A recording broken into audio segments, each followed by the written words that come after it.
Hi friends, வணக்கம். Welcome back to Thamizhamudham. வாழ்க்கையில் நம்ம என்னதான் பணம் பொருளோட இருந்தாலும் தேவகுரு என்று சொல்லக்கூடிய குரு பகவான் மனம் வைத்தால் மட்டுமே நமக்கு அனைத்து செல்வங்களும் நிலைச்சிருக்குங்க.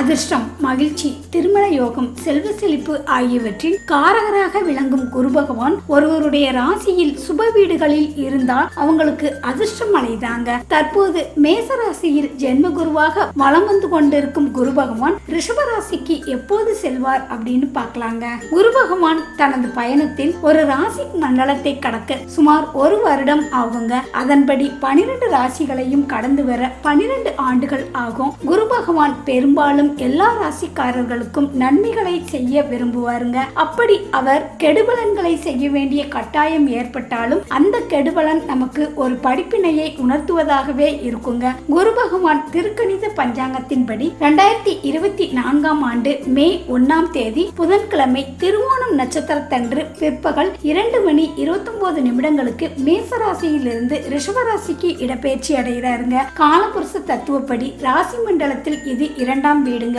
குரு பயிற்சிக்கு பிறகு ரிஷபராசியில் இருந்து தனது 5ஆம் பார்வையால் கன்னி ராசியையும் 7ஆம் பார்வையால் விருச்சிக ராசியையும் பார்க்கிறாரு. 9ஆம் பார்வையால் மகர ராசியையும் பார்வையிடுறாருங்க.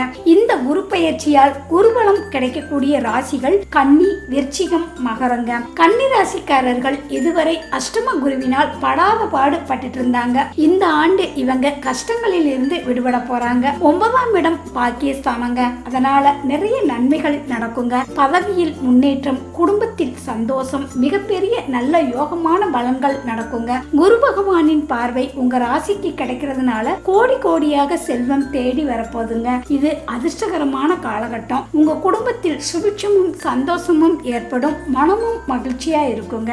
அடுத்ததாக விருச்சிகங்க. குரு பகவான் உங்க ராசிக்கு 7ஆம் வீட்டுக்கு வரப்போறாரு. 7ஆம் இடம் என்பது மனைவி ஸ்தானத்தை கொடுக்குங்க. திருமண பாக்கியம் கைகூடி வரும். நல்ல பலன்களை கொடுக்குங்க. குரு பார்வை உங்களுக்கு கிடைக்கிறதுனால திருமணம் நடக்கும். 7ஆம் வீட்டிலிருந்து குரு பகவான் நேரடியாக உங்க ராசியை பார்வையிடுவதால் கணவன் மனைவிக்கிடையே ஏற்பட்ட பிரச்சனைகள் தீருங்க. குடும்பத்தில் ஒற்றுமை ஏற்படும். குரு பகவான் நேர்மறை எண்ணங்களை அதிகரிப்பாருங்க. இனி கஷ்டங்கள், பிரச்சனைகளிலிருந்து விடுபடுவீங்க.